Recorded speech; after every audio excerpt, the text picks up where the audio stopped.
Hello and welcome to today's video. Now this time I'm going to be going through another batch of vintage Collins White Circle paperbacks, also a little run of Albatross at the start that I need to get cleaned up as well. So without further ado, sit back, relax and let's get to it.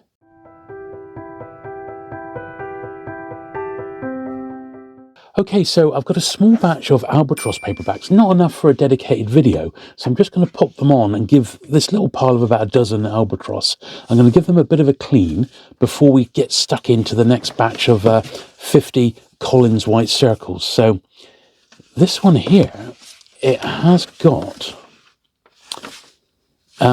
Milano, so it's very much got a Italian, lira, it's got an Italian back to it, but underneath, look at that, actually quite nice, isn't it? Look at that, very, very nice indeed. I picked up a small batch of Albatross books from the Eric Gadd collection, and it really was a small batch. He didn't really collect them like that. In fact, he hardly had any books from the continent at all, and no foreign language that I saw in the collection. But the small pile of Albatross he did have, I did pick them all up, and I know I haven't got any spare at the moment, so I wanted to get these cleaned and then checked against my own run, so if any of these are actually duplicates, and there may be one or two that I have already got, I can at least compare against my own copies.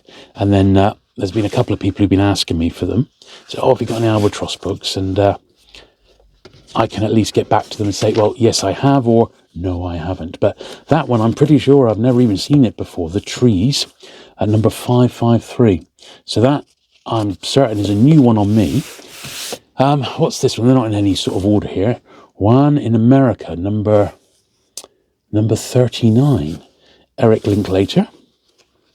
It says it's an extra volume. It's because it's a bit of a thicker one. It's like a double, like a Penguin double volume. So have a little flick through. None of these I've been through at all in any way. Doesn't have any markings in it. It says a second impression, 1935, with Albatross. Obviously I'd like to get all first prints, but I actually, because they're so scarce, I believe, I keep them in any printing. As long as it's a number I haven't got, I will keep it until an earlier printing comes along, you know. Whereas with Penguin, I was quite strict. I said, no, I'm only going to keep first prints, unless it was a rare wartime one, for example. Now this is quite dusty, and I can see at the top of the spine it does also need a bit of gluing. So I haven't done any glue for a little while. You see just along the top there, let's get the screwdriver.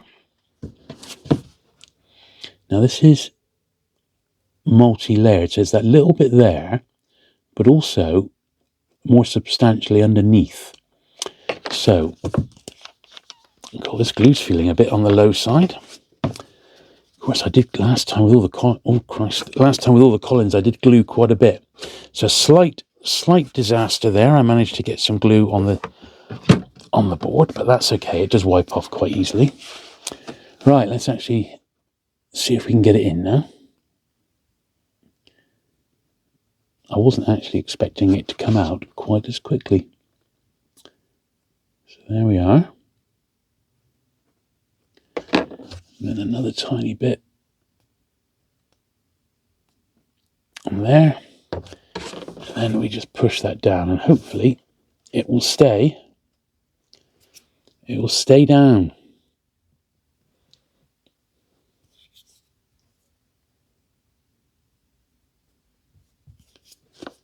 Yeah. There we are. That's as good as it's going to get. Once again, I haven't checked my listings, so I don't know if I've got any of these, but at least one or two of them seem fairly familiar. So I guess I'll be able to check. So this is number 33, a Joseph Conrad, The Arrow of Gold. Sadly, I've not got any crime ones in this. They're in red. So Albatross Crime is red, the Albatross Crime Club. Now this has got some penciling. Look, I've got a brand new. It's been a while, but I've got my favourite rubber back, the pen towel. Here we are. Look, And if you remember, I've been using a different rubber that I got from my art shop, because they had this rubber, but it was like that. It was tiny, and I needed it to be this larger version, so I get a bit more control to get into these little, like right here, in fact, like right into the little margin. So I'm really, really pleased. So I bought two. I found it on eBay. I found two of these rubbers and two little 6-inch rulers for £3.39, including postage in the UK. I thought, you cannot go wrong at that. So yeah, this is the rubber I recommend. Really, really good. They're made in Taiwan. Fantastic. The ZEH10. It is, I know, hard to get excited about an eraser, but when you do a lot of rubbing out and cleaning up of pencil marks, you want something that's good, and that's, in my experience, it's the best one I've ever had the chance to use, really. As I said, the last one I bought was in an art shop, and they'd run out, so it's a bit gutted. I got their substitute, which I was not happy with. So that is now on the back burner, because we're back in business again. There we are. So The Arrow of Gold, not a book I'm that familiar with. Now, this one's also got a bit of a, look at that. We need to get a bit of glue in there, don't we? So there was a hair or something in there as well. Yeah. Okay. We should be able to just squeeze our nozzle in there.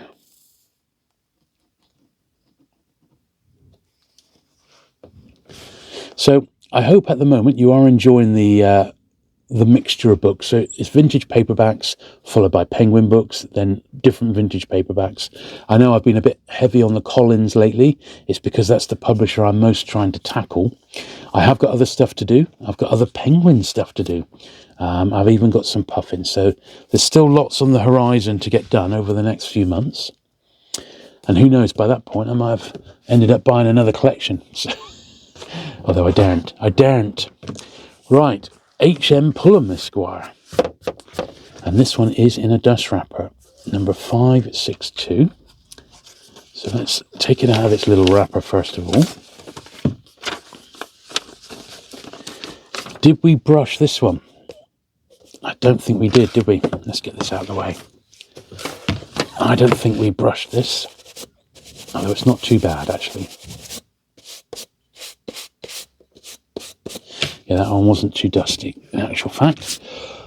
So if you don't know much about Albatross books, they were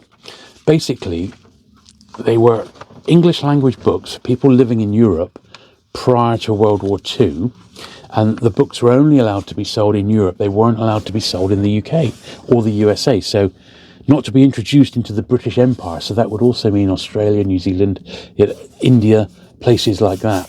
I think they're really good. And the story goes, well, the Alan Lane, the guy who created Penguin, he used to travel to Europe a lot, and he saw these books, and he basically came back to England and copied them.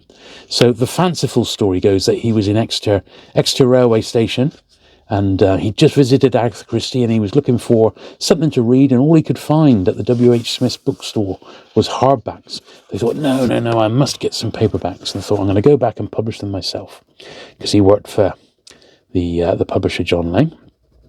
That's the fanciful story, but in actual fact, he'd just been on holiday. He'd seen these Albatross crime books. He'd probably seen some at Agatha Christie's when he visited her in Torquay, because she'd been published in Albatross in paperback on the continent, and she would have been sent copies. You guarantee that. She would have had author copies. So he probably saw some of the books at her house and thought, what are these? And it probably sowed the seed, I reckon. And that's where the Penguins came from, really. It was definitely, their origin was in these Albatross books, which preceded Penguins by a couple of years, Anyway, who cares? Ultimately, Penguin went on to do their thing and become the biggest paperback publishers in history. And Albatross faded into obscurity. They didn't, during the war, they had to stop publishing. After the war, they came back. but were very, very soon gone within a year or so. So yeah, this is one I think I might have, actually, 221. So this may be a spare. Maybe. Really, really nice. Beautifully laid out. Really, really nice and clear. Very, very nice to read, and very similar to the Penguins in that regard. They're high quality publications. Now, these were sold in Germany, they were sold in Italy and France. They were the main countries. Quite a lot of them were printed in Paris. Now, this one is a bit of a dog. He really is. Sorel and Son. Yeah, don't know if it's one that I've got. Not really worth taking loads of time to get it tip-top shape, because he's almost on the borderline. My Albatross books aren't too bad. They're at least all complete and intact. This one really is on the borderline. So I don't think I'll be keeping that one, although I think I've already got it. So I'm going to put that to one side. Although I will just brush the tops just to give it that little slight improvement.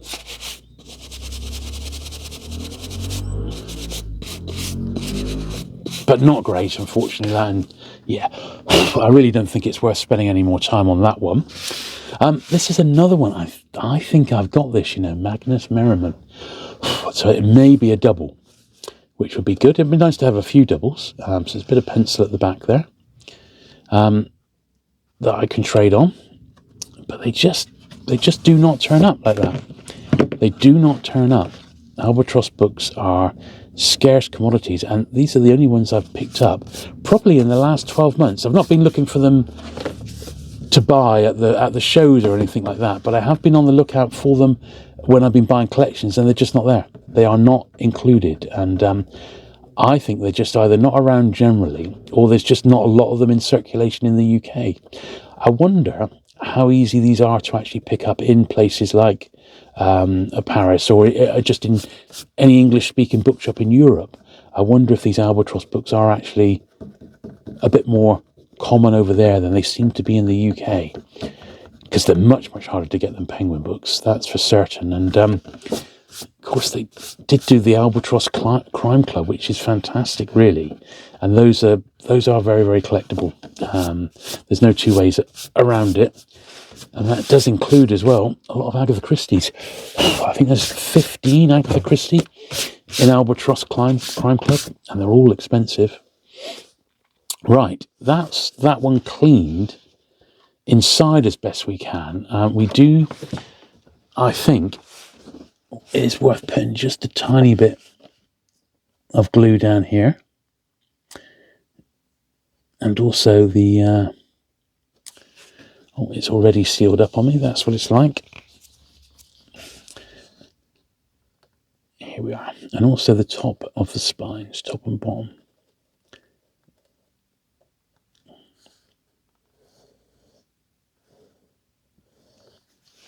It's very, very minor, but I think it warrants it.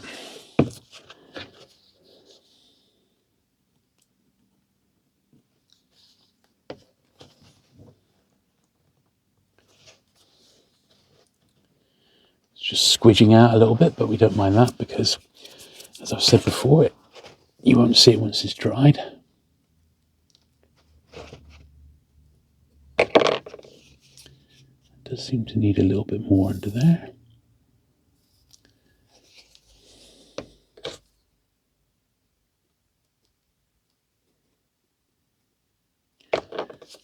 Yeah, I don't think I quite put enough on there. So squidge that in first. There we are. And then just want to put a little bit under that flap there.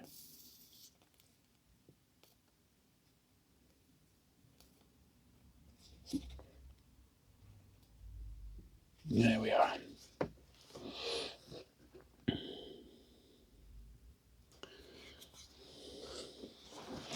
Yeah, I don't think this is one I've got. I just can't remember.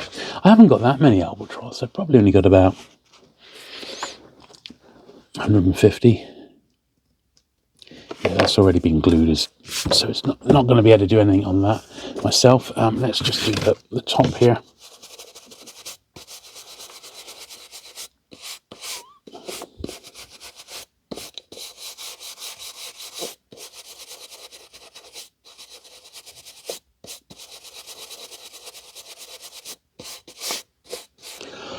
Yeah, we got off what we could. Now, this next one is in a wrapper. Once again, I think this is when I've got music at night. So I say it's in a wrapper. It's in the remnants of a dust wrapper. It doesn't appear to be the first flap. Oh, there he is, actually. Yeah, so the dust wrapper's there. It's just not in one piece, sadly. A little 15p here. Let's get rid of that.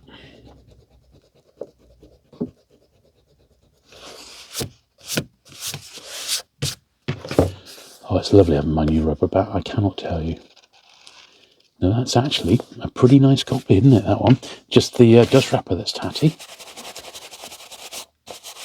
So obviously I'm going to need to compare what I've got myself before I let any of these go, but I did want to do them as a matter of urgency, really, because I keep getting asked, and I knew I had them to hand. I just needed to get them up here into the studio. Very, very dusty top on this one. Very dusty top. It may have been near an open fire, something like that, in someone's house. Sometimes you think if only they could talk. In fact, that probably was it, because look at the spine. Look how dark that spine's got. I reckon this was probably near an open fire in somebody's house. And that's why it's ended up with such a darkened spine on the dust wrapper. But underneath, it's actually a really nice copy. So very, very pleased with that one. Just 5 more to go. Burmese silver. Don't think I've seen this one before, with a flap of a dust wrapper by the look of it. We haven't seen any of the little cards during the Albatross Club cards. They're really nice. But yeah, not seen any of those actually. Of course, all of these will need to be recorded on my spreadsheet, so I know exactly what I've got and what printings they are and things like that. This one, sadly, obviously no dust wrapper, and it's missing the top of the spine as well.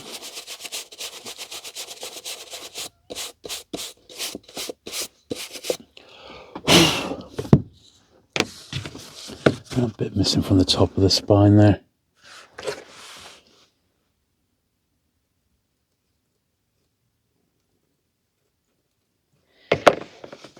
A tiny little bit of glue needed in there.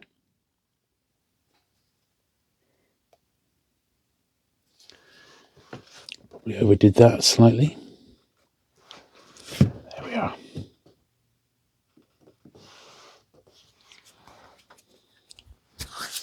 Now this was I'm assuming that this was the flap that came in the inside back cover. So we'll slide that back in there, like so. And that'll be that. Right, just 4 more to go. The fountain, once again, I think I might have this one. Number 57. So maybe I have got a few doubles, actually.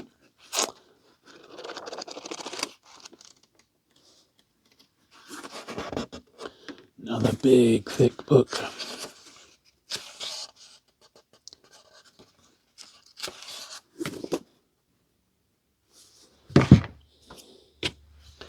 Yeah, no work required on that one, so I'll just give it a brush, and that one can go into the pile. This is certainly dusty. Actually, it does need a little. The bottom of the spine there does look a little like it's coming away. Yeah, just in there. So we'll put a smidgen of glue in there.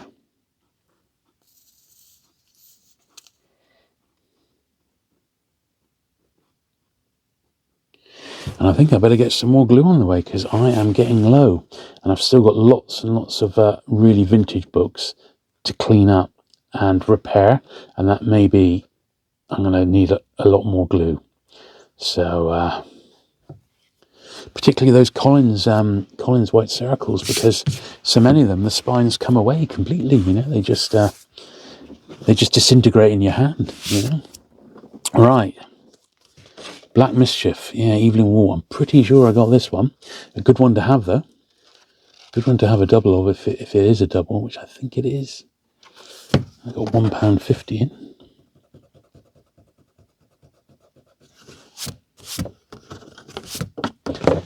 Okay, this one's also coming away ever so slightly, so we'll give it a run of glue down there.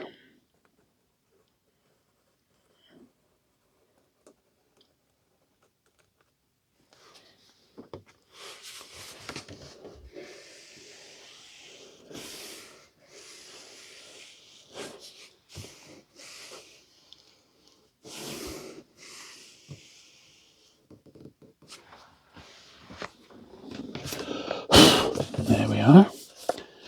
Very dusty top indeed. Well, these albatrosses actually took a little bit longer than I was thinking, but as I said, just consider it a little extra before we get to the main event, which is Collins White Circle 51 to 100, which have to be done for this video, just to stick to the timetable. God, I can't believe how dusty and dirty this is. Wow. The Arches of the Years. Don't recognise this one. Got a 10p on the front cover, which I don't mind as long as it's done in pencil. I don't mind that. If it happened in vintage times, well, 10p, it would have been post 1970, wouldn't it? But at least it was in pencil. So we won't be too rough with them.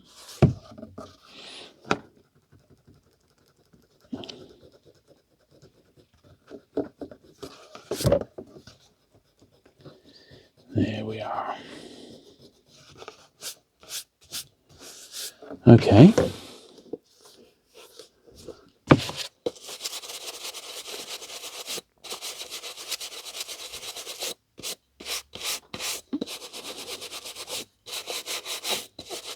That's good.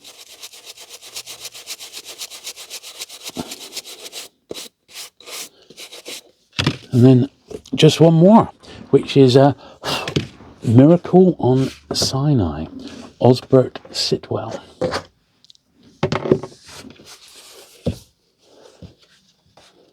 This one doesn't seem too bad on first impressions.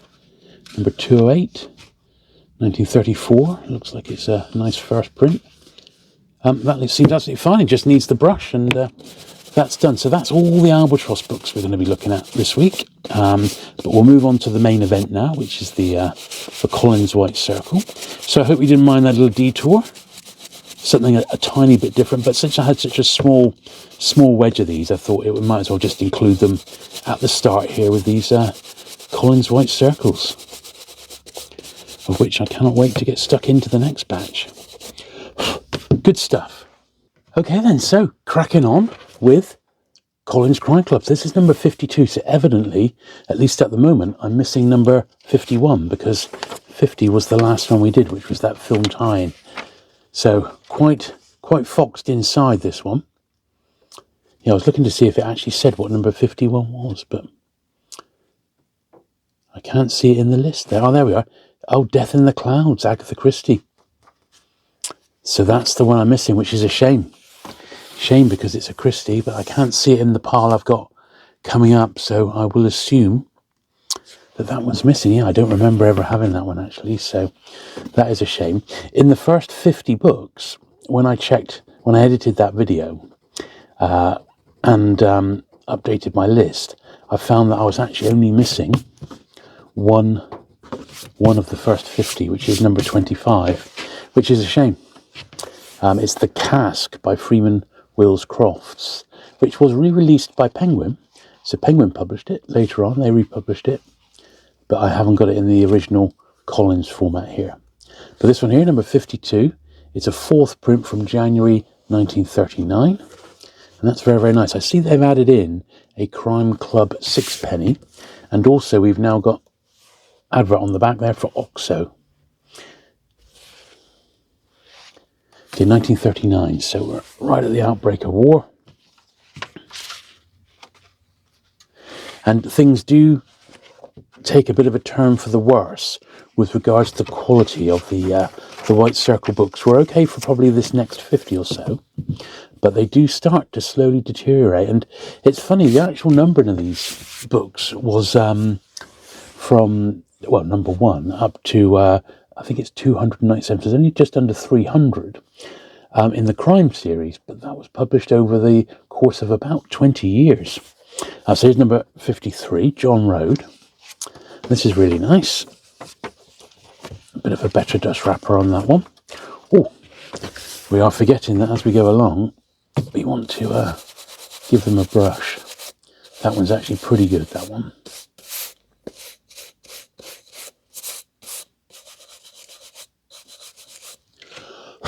That's okay.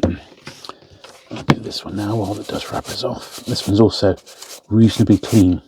The actual collection, these ones that I haven't got, these are the ones that have come from the Eric Gadd collection. And these were kept behind, like, they're on the, like a bookcase, but then the bookcase itself was kept sort of with a perspex front in front of it. You may have seen the video on my other channel where I go down with Morris from Zardoz Books and we buy the collection. And we went back twice, in fact, because there was so much stuff. We just couldn't fit it all in one hit. I mean, I got most of my stuff in the first hit, and on the second hit, I just picked up a few bits and pieces. But at the same time, there was so much there. And even then, even after the second trip, and Morris had hired a van, he still couldn't quite get it all in, amazingly. So,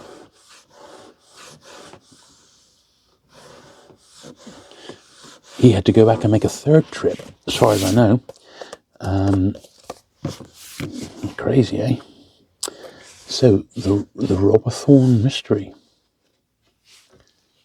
It's got a 225 inside. Now, that wasn't a bad price. I think, as I said, John Road is collectible. The John Road books is a pseudonym. I forget who a pseudonym's for. But very, very prolific. And these are just beautiful books, aren't they? They really, really are. Something quite special, I think, these. But yeah, the aim of this video, even though we've done those albatross ones before we even got here, the aim of this video is to try to get to number 100, but we'll see. Oh, look at that, it needs glue in that side as well. We'll see how we get on. If there's loads of work to be done, we may not be able to. We may have to sort of cut it off a bit early. We'll see how we get on there.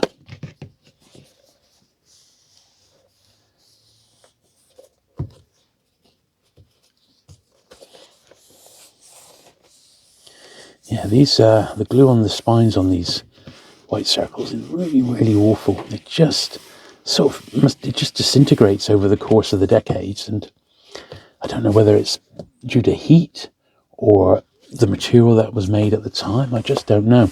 Oh, one thing, not in our rhythm yet. We need to record the printing history on this one for my all-important bibliography, which is the 6th printing from January 39. I did dig out the 80s bibliography that I've got, and it's like 1983, so it's miles out of date. I think the listing is correct, because it does list all the titles, but what it doesn't do is give you the printings of what we believe to be the earlier printings, you know, so that sadly wasn't there.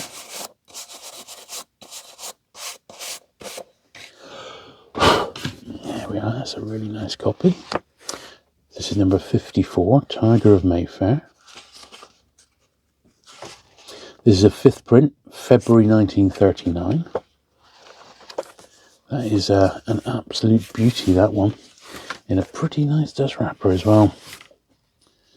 Very, very nice indeed. But it's funny, I knew I had a pretty good run of the first sort of 50 or so, and in the end it was just the one short. And I have had doubles over the years, but later ones, I guess as we moved more towards the war, are proving harder to find. So this is number 55. This is one I already had. Take it out of its bag.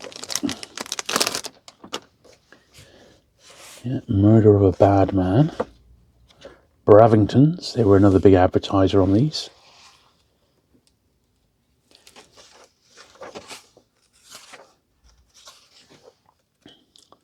So this is the 5th from January 39.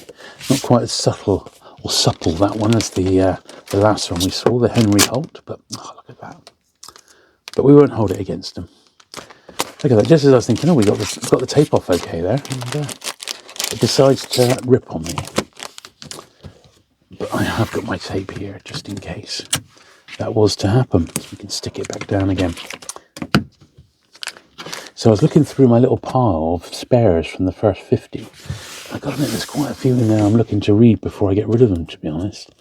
Murder on the Bridge, Lynn Brock, number 56 here.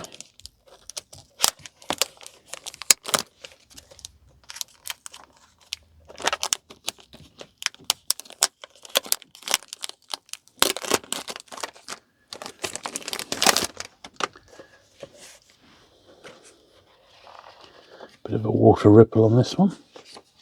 This is the 4th print, February 1939.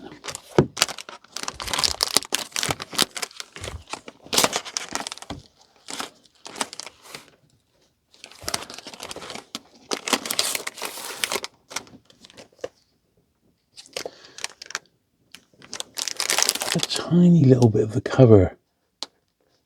Yeah, look, it's just bent over there down the bottom. So I'll try and get that in with it folded the right way if possible. Now, this is why I keep this little screwdriver handy. So when I'm putting a book in a bag like this, I can just... Look at that. Is it going to go over?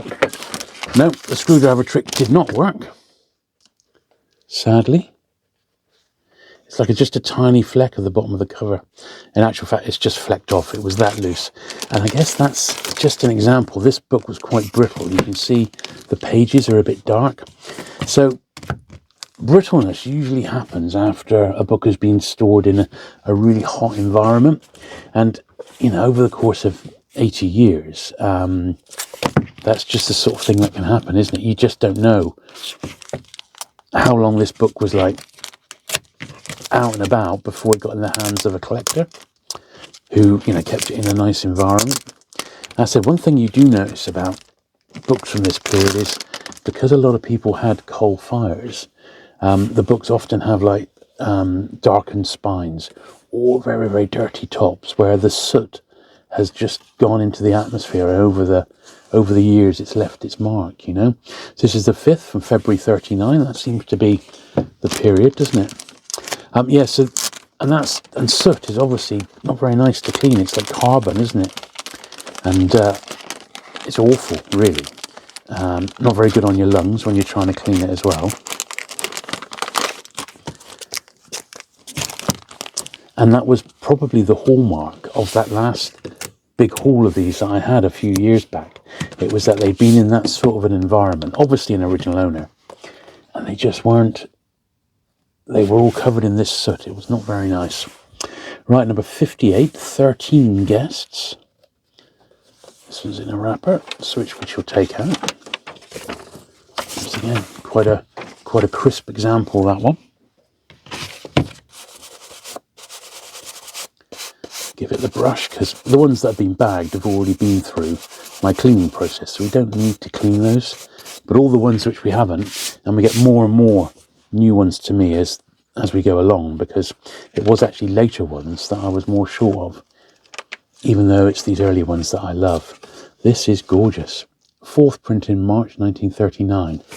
What a beautiful, beautiful copy. Just lovely. When you think of their age, you know, almost 80 years old now, 75 years old. I mean, just brilliant, really. They really are very, very nice indeed. Real collectible art, crime artifacts, these ones. Okay, so Policeman's Holiday. After a beautiful one, a bit of a dog. So this is number 60, and I have got it listed as upgrade, so I can see why. And there was only the one copy there. Look at the state of it.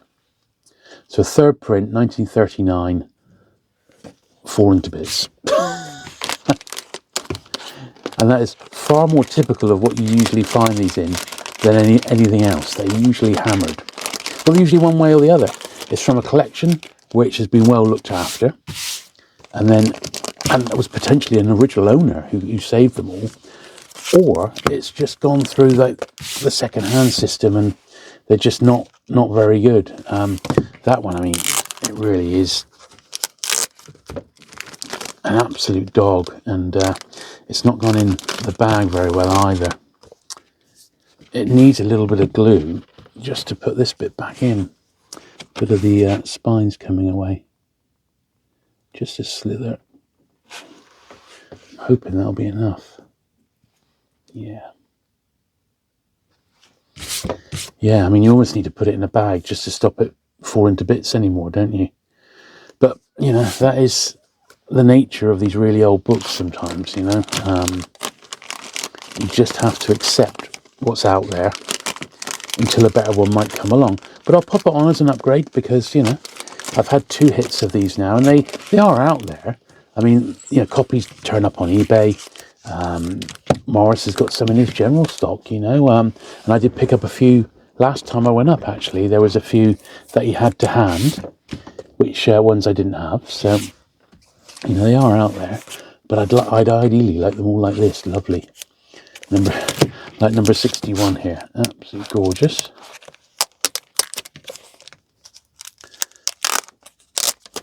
Although this one's not in a dust wrapper, but it's still all right for me. It's got a little bit of silverfish damage, look at that. Eaten out of it. The Maze, 8th print, March 1939, for number 61.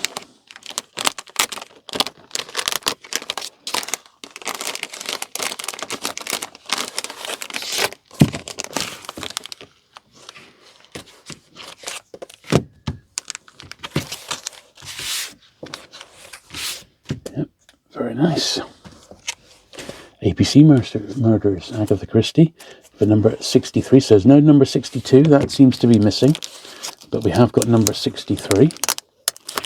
So I'm not going to have a full run, but I didn't think I had anyway. I knew I was missing some, but that's okay because it keeps me on the lookout for them. So number 63, no dust wrapper on this one. Bravington's advert on the back.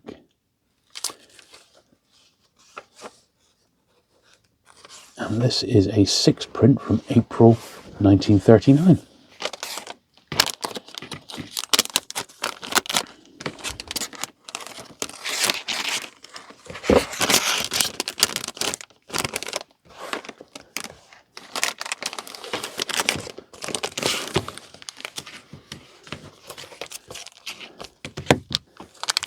Yep, very, very nice. Do love the Agatha Christie's in their own right. An Old Lady Dies, 64. Anthony Gilbert.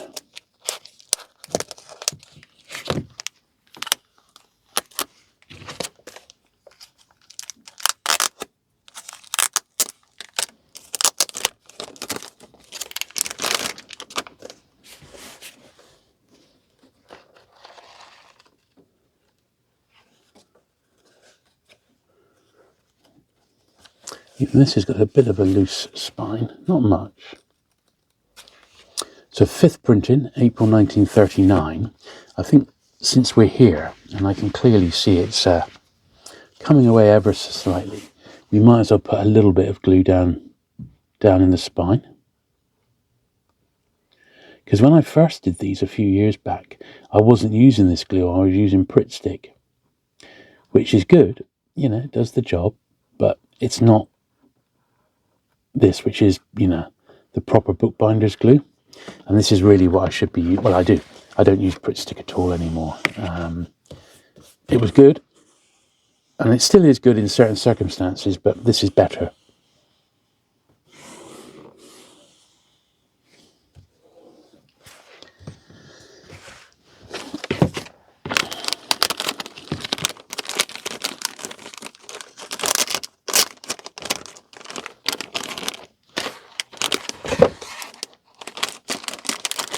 Well, I don't want to jinx it, but at the moment, I'm fairly confident we could get to number 100.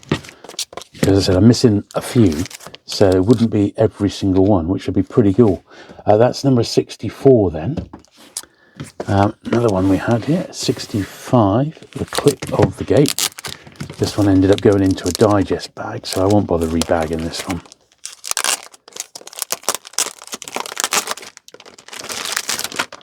They just look a bit dirty. So 65.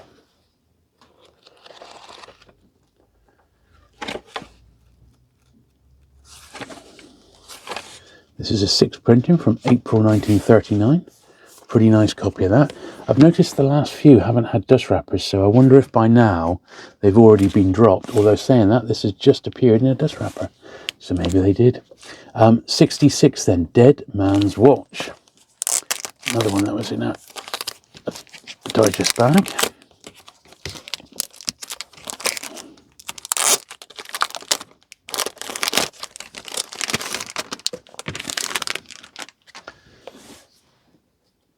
GDH&M Cole. This was a 6 printing as well from May 39. Missing the dust wrapper flap there. But that's okay, we'll just carefully pop it in the pile. 68, so we haven't got 67, but we have got 68. I've got my list here, and yeah, I've got number 66 as being in a tatty dust wrapper, and well, we're dead right there, aren't we? It was a tatty dust wrapper. So this one has also got like a piece of the dust wrapper out there, but yeah, we don't mind. Even in a tatty dust wrapper, it's better than no dust wrapper in my book. But the really, really tatty dust wrappers I do take off and store separately, as I think I've said before. So it's got a big 10p on. But on the spine, it doesn't look too bad, so I'll probably leave this one on as it is. So this is number 68, Mountain Mystery. And it's a 5th from May 1939.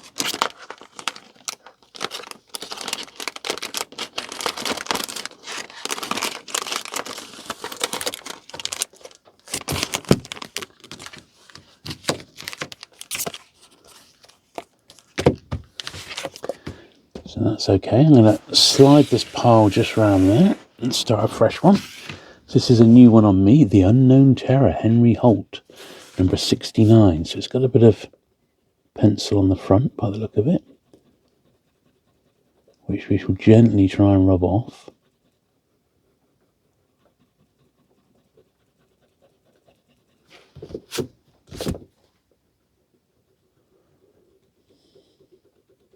Always weary on the covers because you never know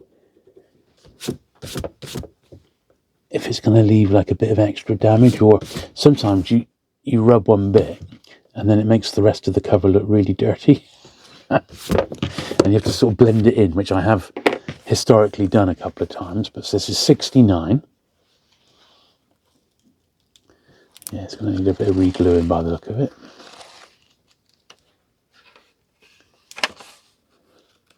Unknown Terror. It's a 4th print, May 39 again. So evidently May 39 was a period when they released a batch.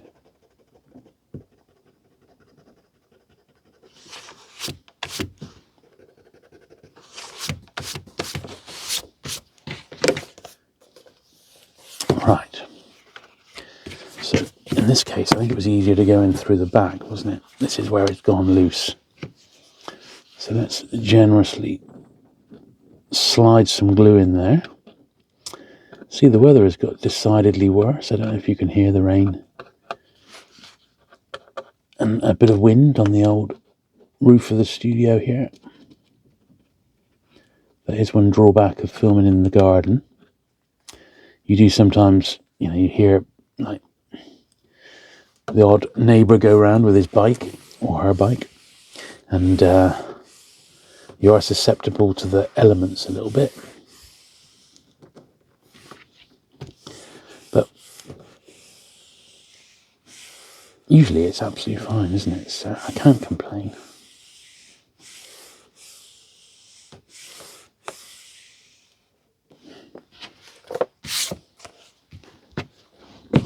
I don't think I did the top, did I?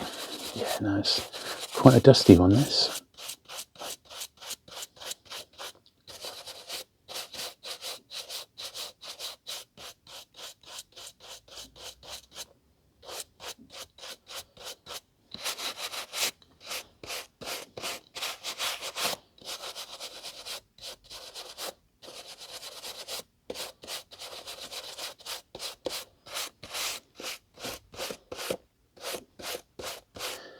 Yeah, the dust is emptying my brush here a bit, but yeah, that was not a particularly clean looking book, that one. There we are. I think that's probably as good as we're going to get it for now, anyway. I have spent sometimes with like a hardback, for example. I remember I had an old Churchill book to clean up, and it was, you know, turn of the century, and it was very, very dusty along the top, and I sort of used an eraser as well to lighten it up. And over time, I had to take quite a lot of time on it. It did actually clean it up really nicely. Right, number 70, The Clue of the Second Murder, John Stephen Strange. This one's in a dust wrapper, so that's nice. And not a bad condition one at that, to be honest. Let's give this one the brush.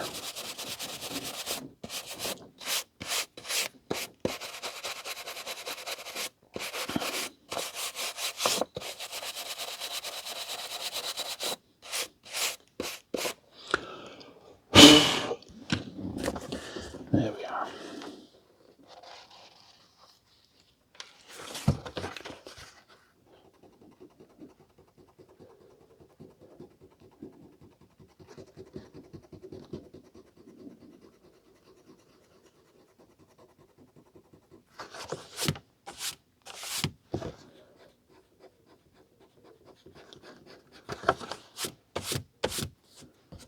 There we are.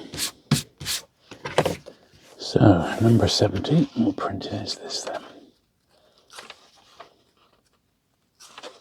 It is the 7th from June 1939. Very nice indeed.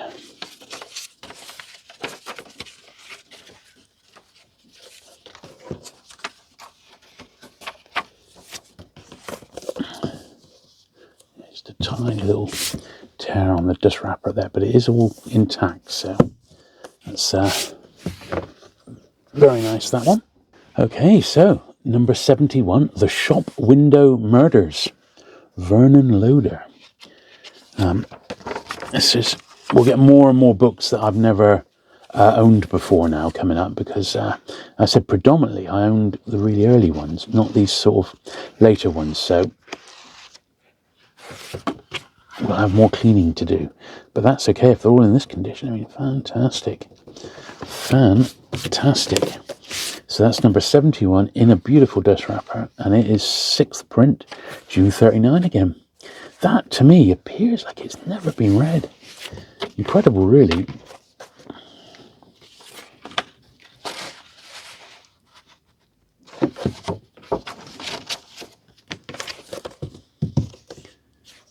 Oh, actually, I'm going to take this out of the bag. We didn't brush the top, did we? I've just had a little break before in between. Oh, it's really clean before filming. Give a bit of technical assistance to my dad.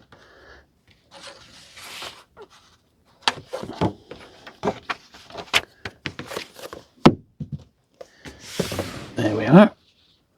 Okay, I want to avoid that little bit there. Right, so this is one I did have, the Owl Taxi, number 72.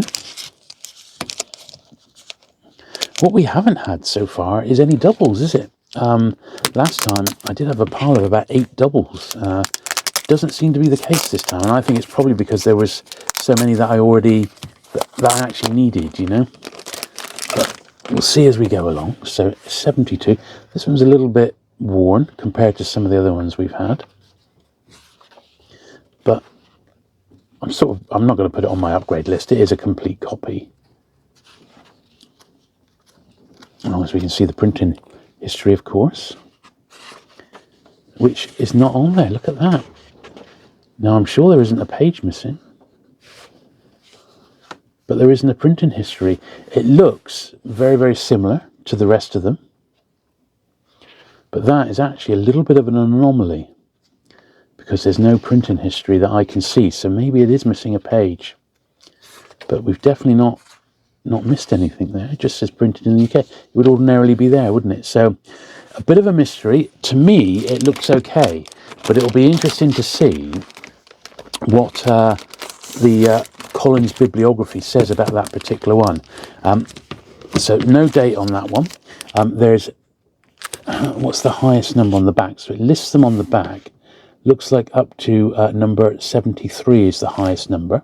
This is 72. So I'm certain that that is a first print, but I suspect it may be missing a page. But we'll have a look and see if that sort of trend continues with this one, which is number 73. And look at this core. What's happened with the glue? That's glue. That's the glue. So that's happened at the printers, that one. Mystery at Olympia. See, this is the page we were missing. 6th print, June 1939. Right, well, we'll get that 40p out and we'll give it a brush. And then I think we'll try and put a bit of glue. See if we can save the spine a little bit. It is in a bit of a rotten old state, this one.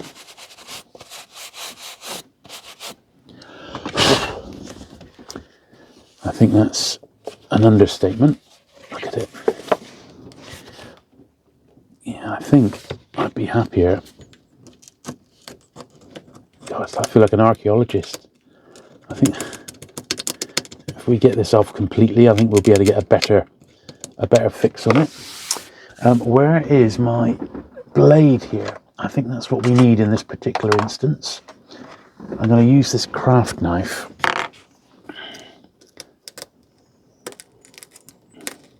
to break down this glue so we can get the jacket off completely, clean it up a little bit, and then do a better glue rather than is on it at the moment.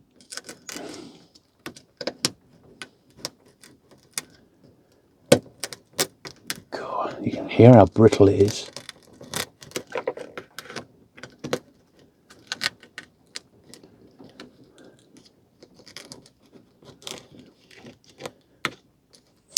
But with all this on the mess on there, this is something that's happened at the printers, you know. And it's sort of missed a bit of quality control, I reckon. There we are, it's just about coming out now. Look at it. Loads of it. I wonder if someone's actually tried to re-glue this one historically. And this is why we're seeing this problem now. It's because of the mess that they made back in the day. There we are. I think that that's been tried to be re-glued before. So anyway, we've got it off. It really is awful. I mean, there's no two ways around it, but I'll just pull this to one side and brush it. And while we've got it, we'll do the top edges as well.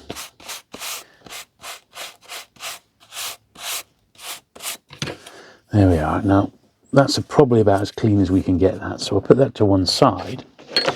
The jacket, though, because of what's been done, it really has made it quite the worse for wear. It's all like sticky, and we want to sort of get as much of this off as possible, really.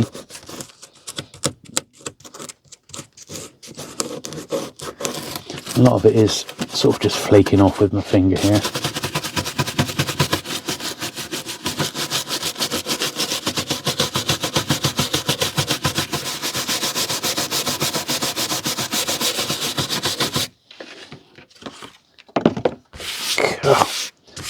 It is absolutely grim, isn't it? I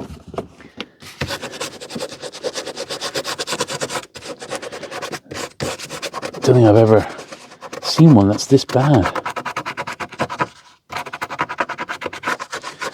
Thankfully, a fair bit of it has come off.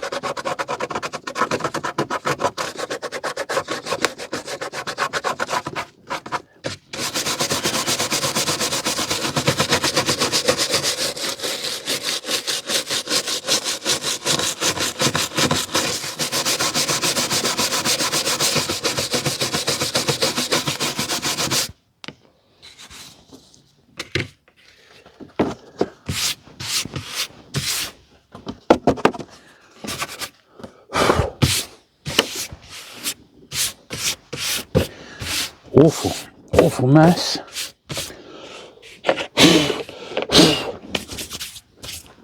Blimey, that. Right, so it's not completely flat, but I think that's about as good as we're going to get. I mean, it is this historical glue that someone's put on, which is, I've got to admit, it is flaking off a little bit.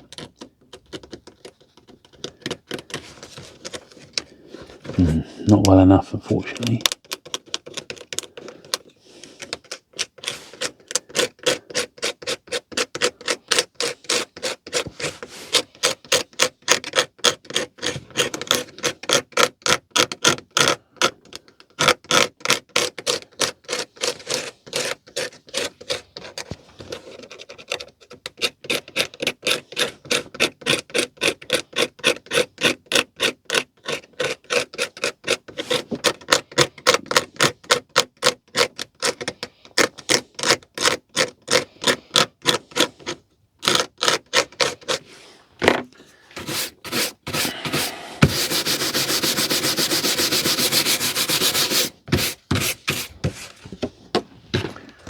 I got some more of it off as well.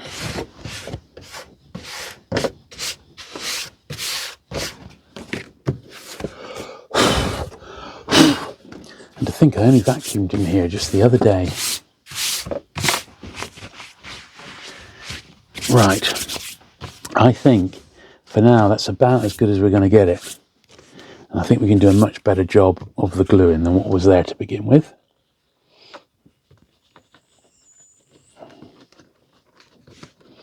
But I am going to be quite generous with the glue that we put on here, and I'm going to put some on the book itself. And I hope that that's enough to really seal it in properly and not have it halfway falling off.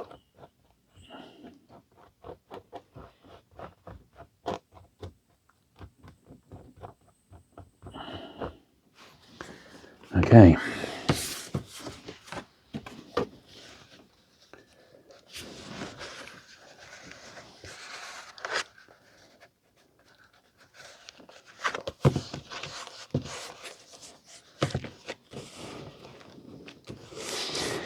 Still going to be ultimately quite a rough copy of this one, but at least it's not going to be horrible to hold like that was with all that gunk and muck in it. Ugh.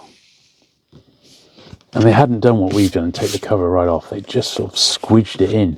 That's why there's a mess all over the inside back cover. But I'll definitely mark this one as one to upgrade, because I don't really like books when they're in this sort of condition, but sometimes, you know, as I said, beggars can't be choosers, and it's better than not having a copy at all. You know, that's the way to look at it. I'd much rather have a copy than no copy. Is that going to fold over?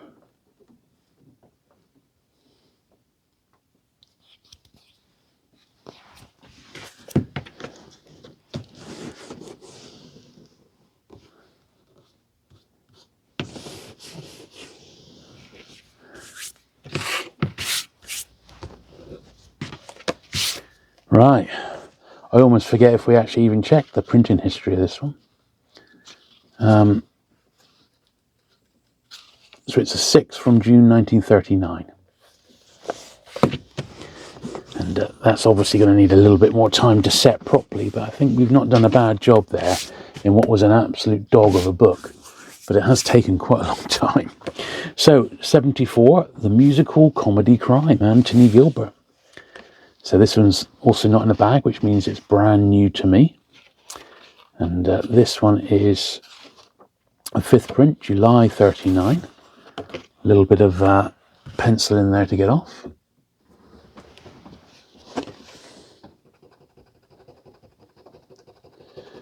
I gotta admit, I'm so pleased with that I've got my Pentax rubber back again.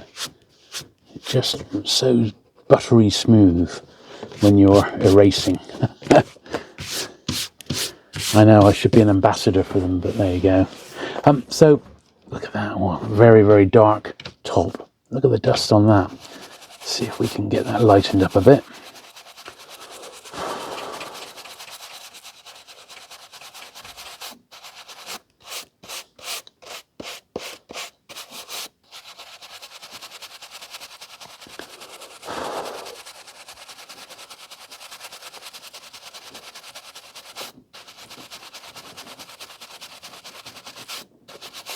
That's better.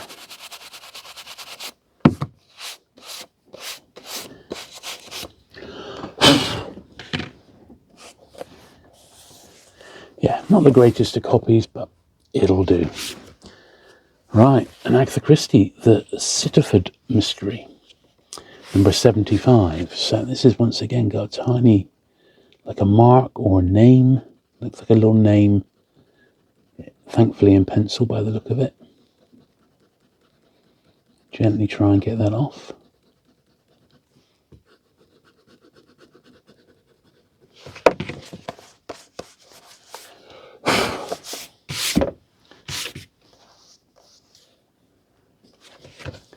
Yeah, it's still there, sadly.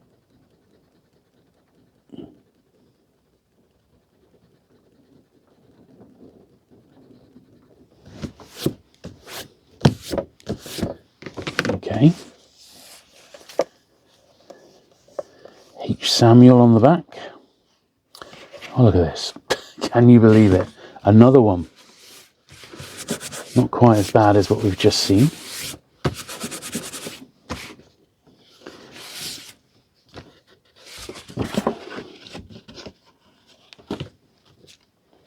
Yeah, there's a tiny bit there. Pop that in.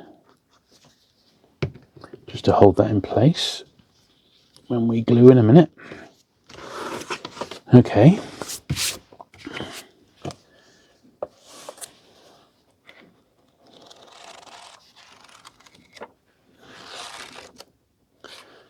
What's the printing on this one? A 10th, June 39.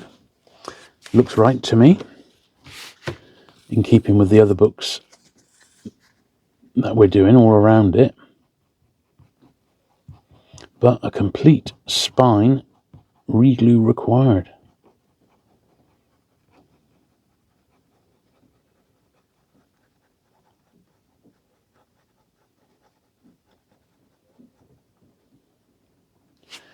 There we are.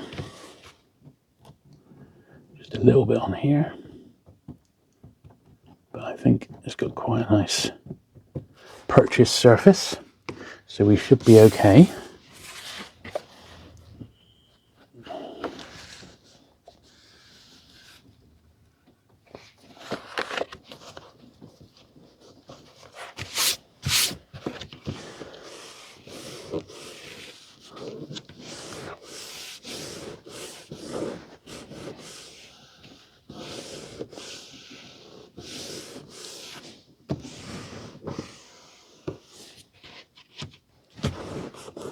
It's a little bit grubby, this one, but it is a Christie, and we're not going to complain because she is the greatest. So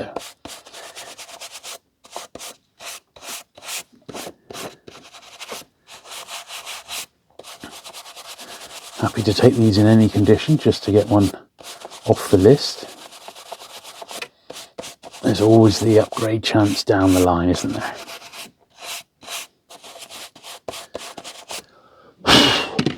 There we are.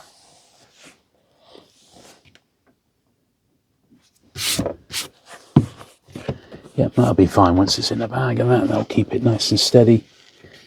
The glue needs to sort of set, but it looks like that's going to stick okay.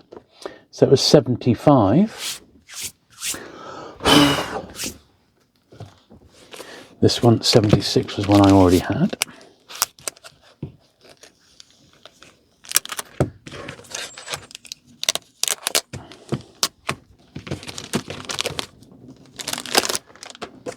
The New Made Grave.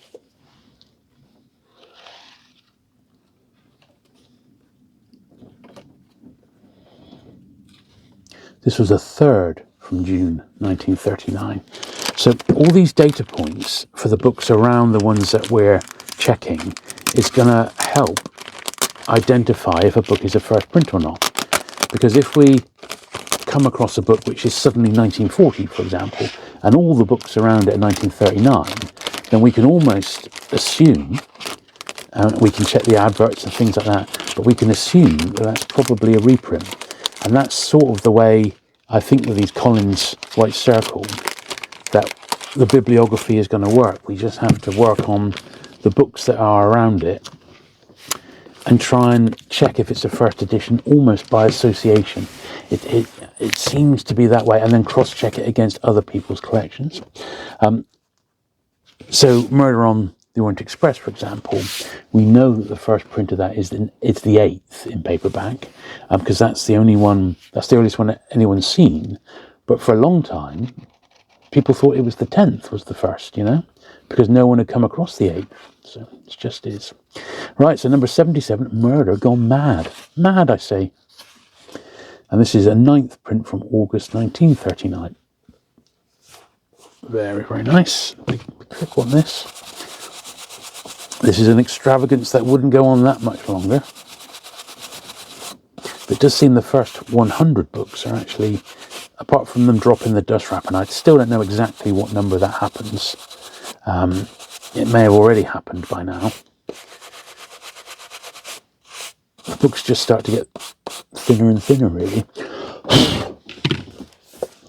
But yeah, that's absolutely fine for that. Number 77. And 78 was one I had, another John Rode, The Venner Crime.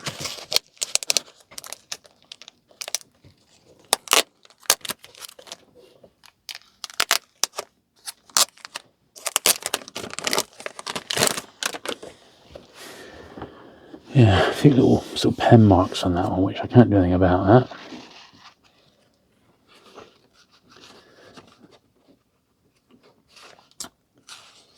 The adverts are just amazing, aren't they? So number 78, 4th print, August 1939.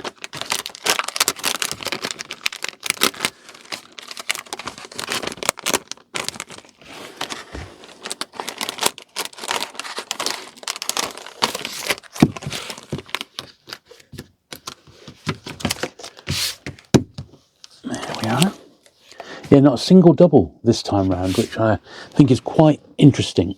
So we may have more. We may have more to come. I've still got quite a bit to get through, but looking at my little pile here, I cannot see a double anywhere.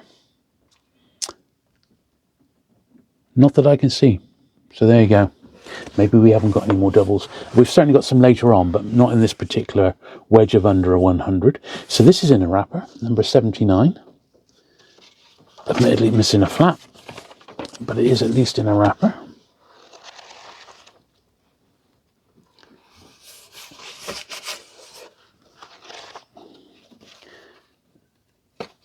And this is a 7th print from September 39.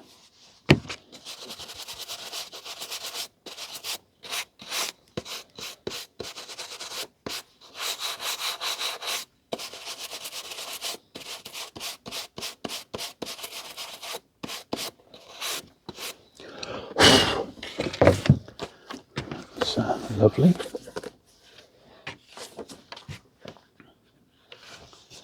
Yeah, missing one flap, but Elsie's okay. Poison in the Garden Suburb. Right, number 80. J.J. Farn, Holiday at Half-Mast. a pretty nice copy of this. Nice and tight. A third print, September 39. Nothing to do on that at all. That is almost as published, I would say, unless there was a dust wrapper on it at some point. As I said, I don't know for sure comprehensively which ones did and didn't come with wrappers. I don't have that cut-off point to hand. And even then, I'm sort of suspecting that maybe the jury is actually out and that some books never got issued with a wrapper, you know, which I can quite believe during the war, you know. But this one is in one, number 81, Death in Fancy Dress. Beautiful, again, absolutely beautiful. Slightly darkened spine, but, you know, incredible really. And underneath, corking, absolute corking.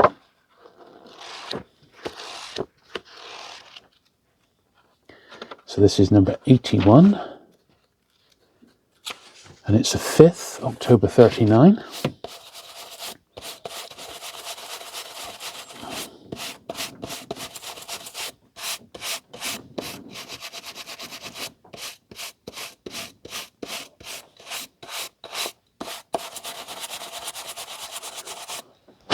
It's dustier than it looked, this one.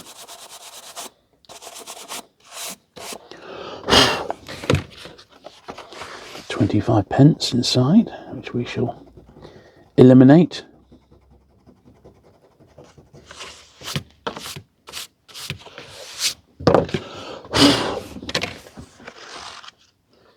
There we are, lovely.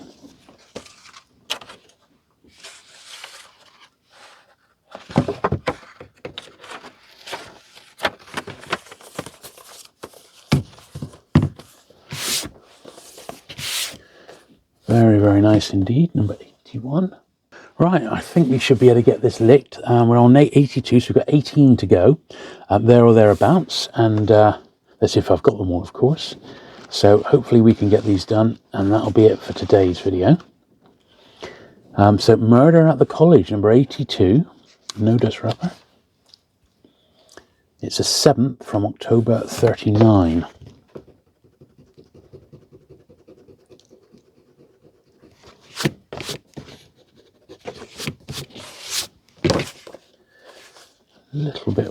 Little bit of go on that one, so I think we will get some glue in there.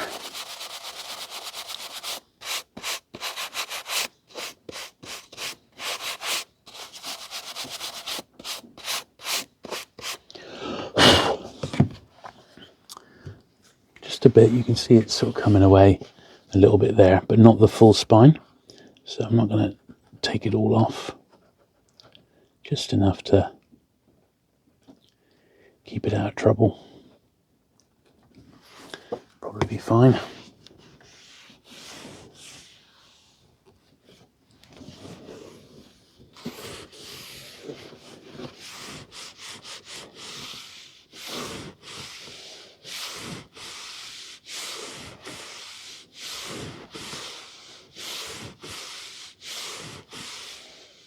There we are.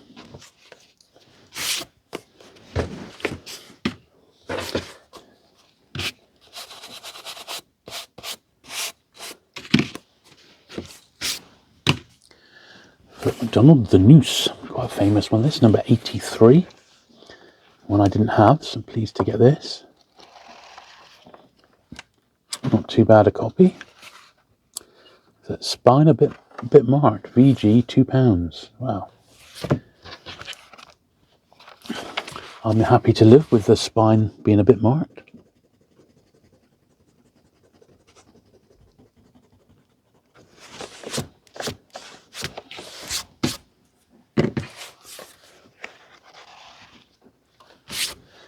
And this printing is a 14th print, October 39. Yeah, I thought he was a famous one, that.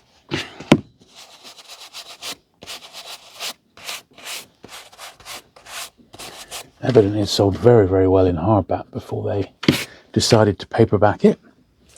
I need another Philip McDonald. I thought we actually had a double then, but it's not. It's number 84, same author. the Wrath.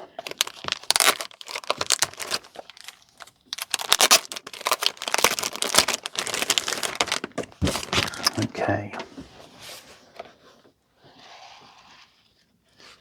A little bit worn inside here, but it is an 8th again, November 39. This is a new one, Death in the Quarry, GDH and M. Cole, number 85.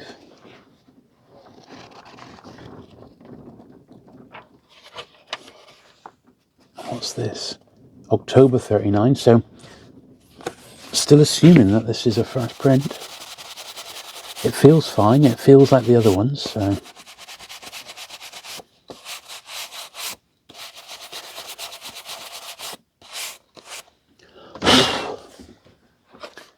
there we are, yeah, no marks to take out. That's an easy one. This is one we already had, the Rhinox Mystery, number 86. This one's a bit of a rough one by the look of it. What have I got? Yeah, I've got number 86. I've got probably a reprint upgrade. So let's just have a look, because that was the list I'm referring to is one that I prepared, years ago.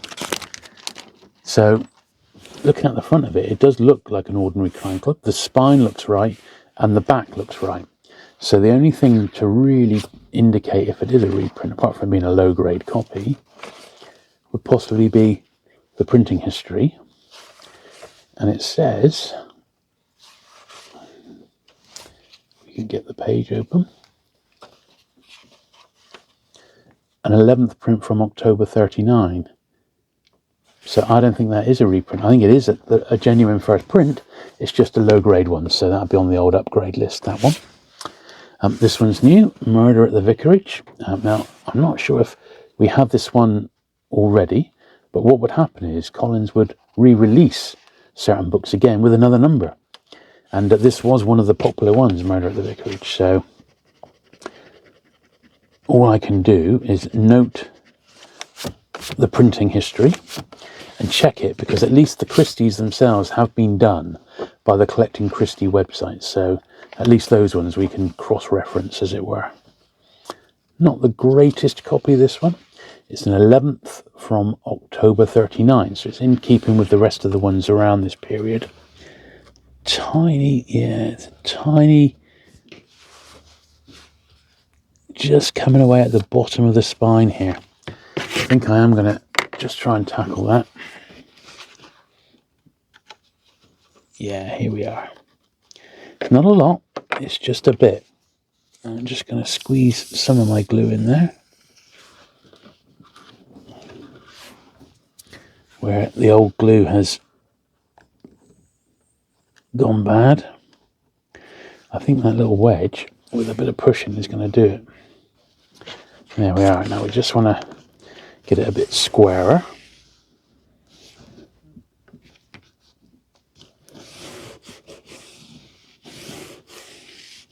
Might just give it a bit more shape, that.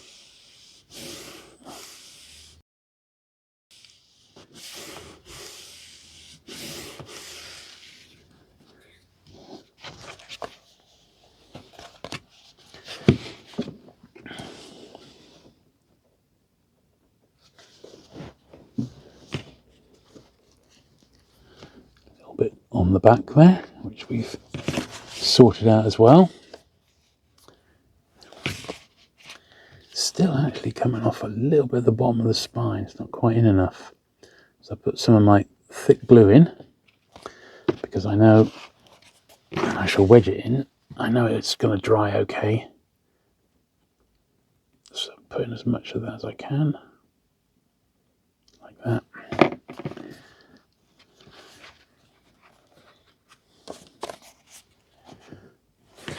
It really is quite a stubborn bit of bottom spine, this one.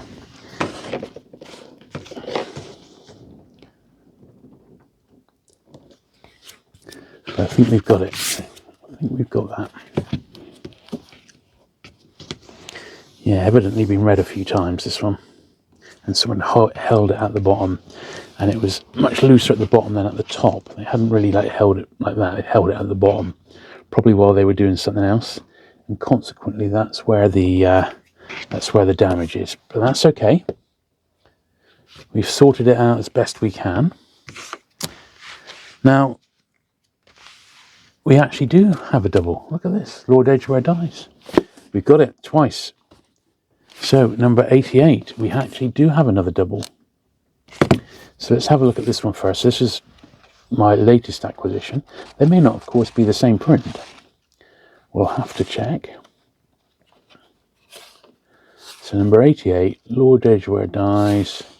This is an 11th from January 1940. The 10th was May 38, so January 1940. So we'll bear that in mind.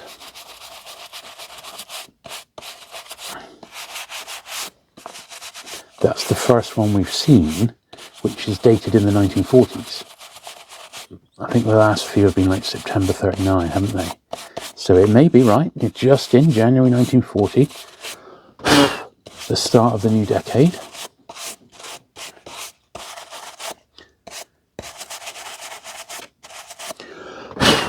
Okay, but I have already got one here. Got the same advert on the back. I don't think it looks quite as nice copy as the one we've just done, but let's have a look.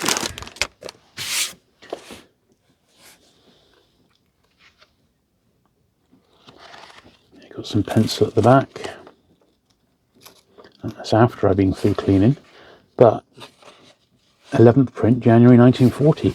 So I'm suspecting that, unless I'm very, very bad, had bad luck, I suspect that this is these are both first prints of this particular book in this number, is what I am thinking, which is probably a good thing. It's always nice to have an Agatha Christie because, as you can see, there are a few books I haven't got, so I can sell my spares or trade my spares and swap them for ones that I do need.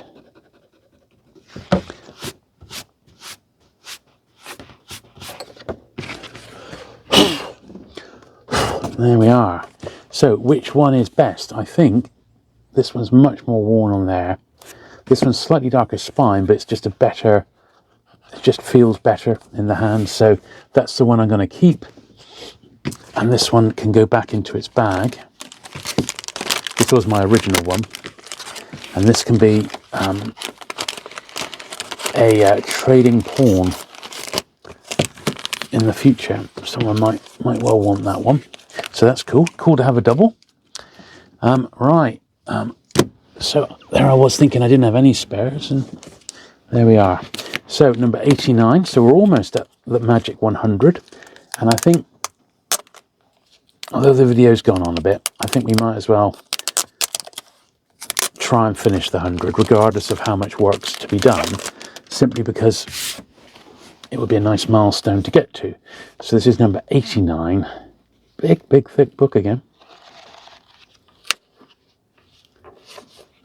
Nicholas Blake, and it's a 5th print, January 1940. So it's looking quite encouraging that Lord Edgware Dies there was actually the correct printing. The January 1940 was right, which would be good.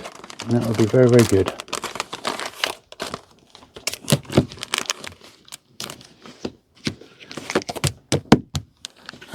Yeah, I think that was another one that ended up getting reprinted by Penguin, I think, at some point. Right, another Agatha Christie, number 90, the Sitterford Mystery. No dust wrappers. In fact, we may have seen the end of dust wrappers now. But this is number 90, and let's see, it's at the 11th print, September 1940. But prior to that, it was June 39. So once again, that may be correct. All I can do really on these is check against the Collecting Christie website, where at least all the Agatha Christies have been well documented. This one has had a spine reglue because it's not sitting flush, but it wasn't done by me. Anyway, we do need to give it a brush.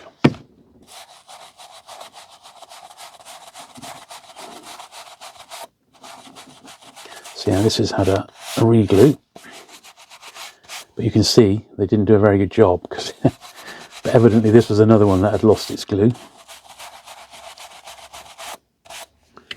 So there you go. Apart from that, it's actually quite a nice copy, but I can't get that glue off. So, right, the last 10. 91, The Slip Carriage Mystery.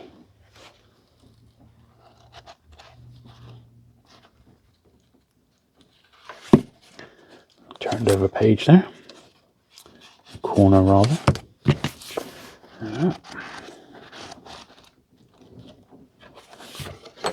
35p, you're having a laugh.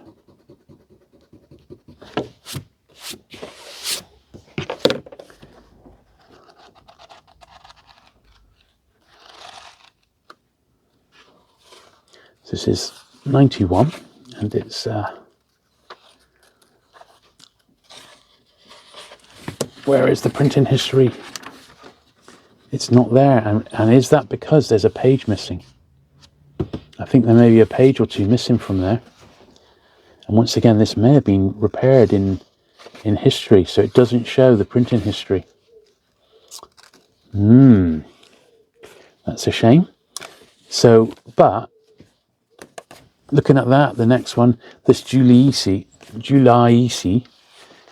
appears to be the same ad. So we'll assume that that's correct, but I will make a note that potentially it's got missing pages. Right, same one, Limbrock, same author again. Colonel Gore's Second Case, number 92. This one has come away.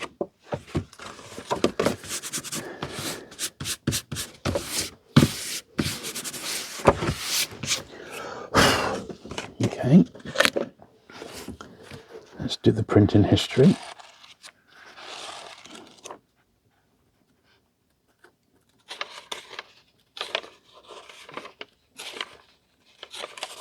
It's not in that one either. It's not listed.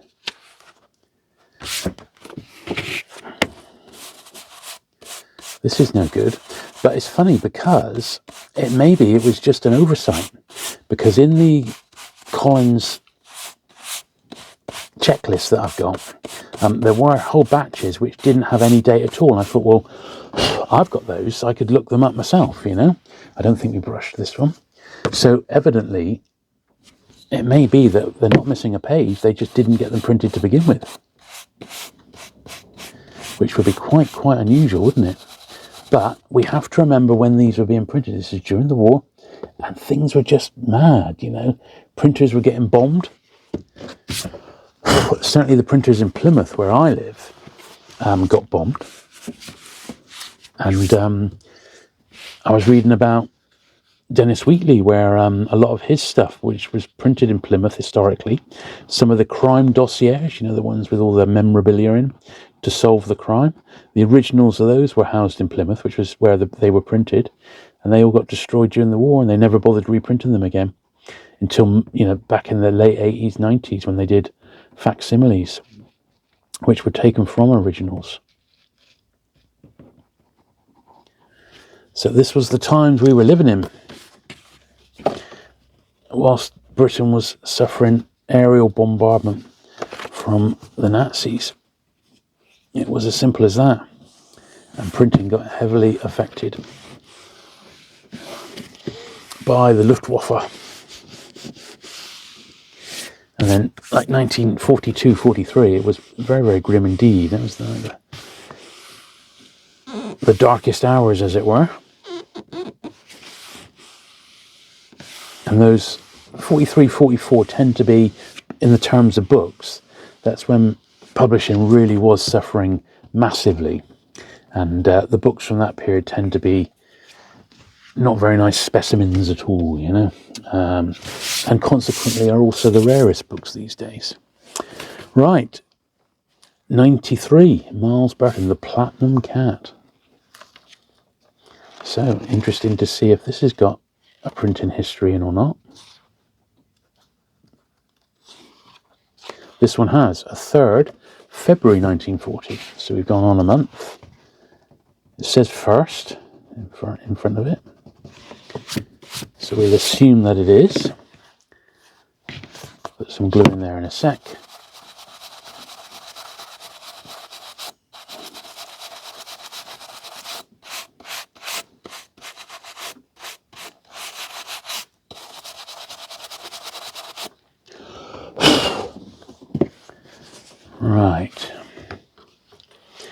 just a smidgen.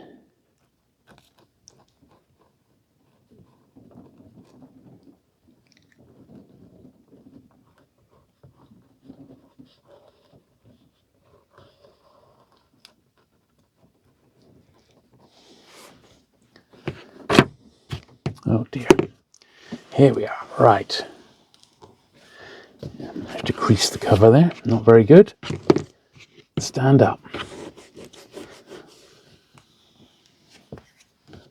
There we are.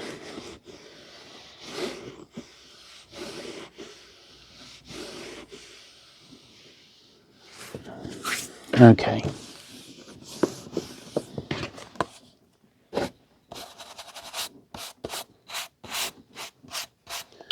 There we are. So that's number 93. Did we do the thing? Yeah. February 1940. Third. Okay, so this one is a Christie that I already had. It's the only copy of it. Number 94. Murder in Mesopotamia.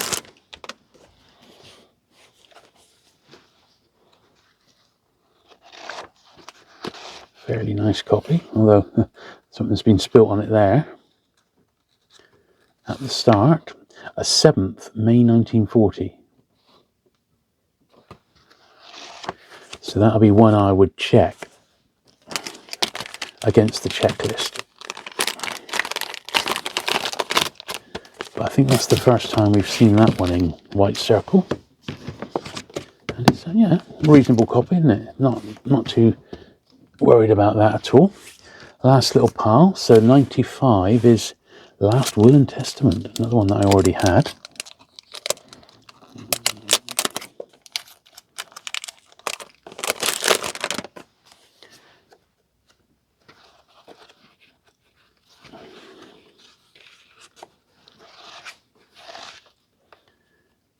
Here we are. A 5th, January 1940.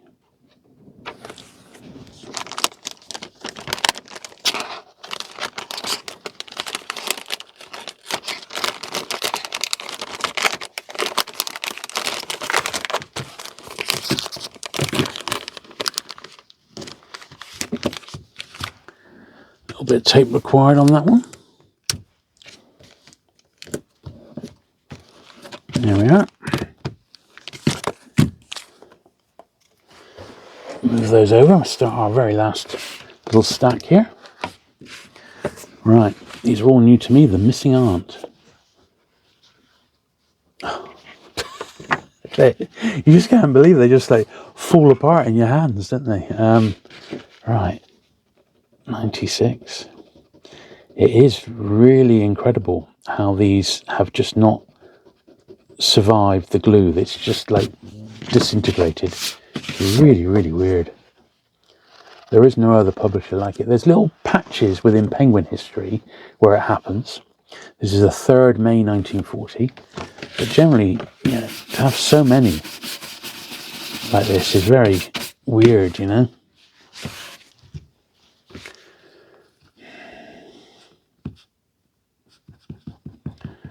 Very odd indeed.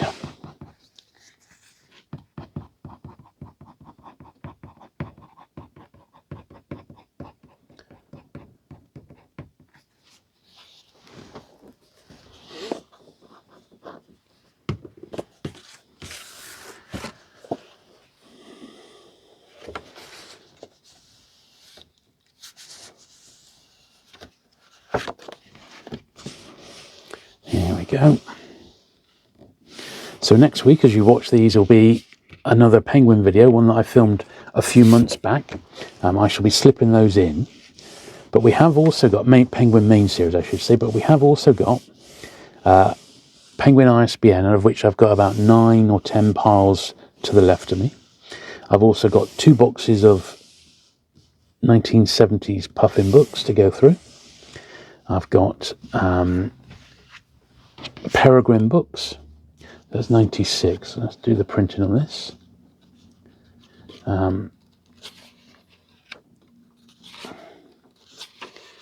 3rd May 1940. Yeah, I've got a box and a half of Peregrine books. I've got some Penguin English Library as well, and Penguin Handbook, so I've got quite a bit still to do, which I'll try and mix in. Right, number 97. Okay, this has got 35p on the front first of all.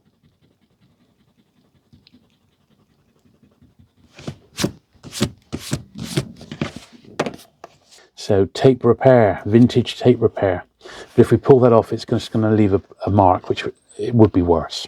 So sometimes we just have to accept how it is. So number 97, it's a third from March 1940. And you can sort of feel the cover coming away, but we can't do anything about it. So we just have to leave that as is. So I will put, it's got some tape on, so I'd like to get a better copy of that one, because he's not ideal.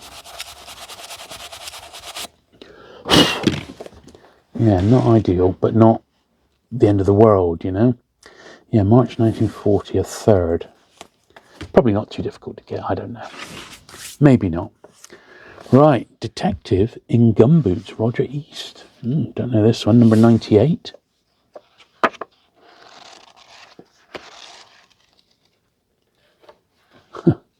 Detective in Gumboots. A fifth, March 1940. Yeah, they certainly weren't pumping these out the same rate as Penguin were, but they did have other series. We're only looking at the crime here. By this point, they had their westerns, they had the purple or cerise mystery ones, and they had like romance, the Galsworthy one, and a bit of non-fiction. So they did have other ones that they were publishing, but we'll get to those in due course. Yeah, 5th March 1940. These were the important ones, I think. These are the ones that people are most interested in. At number 99, so we're almost there. Dark Lady.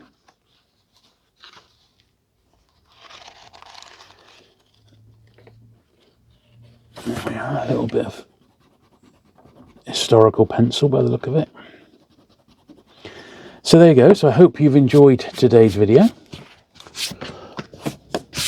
And the little albatrosses at the start.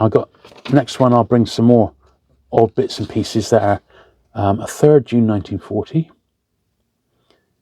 That I think will warrant just a little bit of a sideline. They don't warrant their own video, but it's just good to get them cleaned at the same time so I can get them processed, as it were. Let's get on to the very last one here, number 100, Mystery in White. And they've added a little C for crime, 100 for crime. There we are. But yeah, if you have enjoyed today's video and you've made it to the end, do please give it the thumbs up. 5th from February 1940.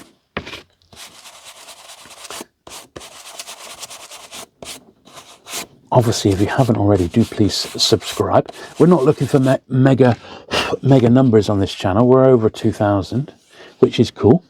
You know, my main channel, where you see a lot more book content, is almost at 30 now. But that is after 5 years. So, you know, this channel's only been going over less than half that. So, but yeah, so thank you for watching today.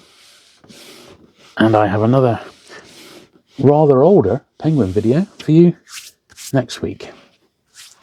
Bye.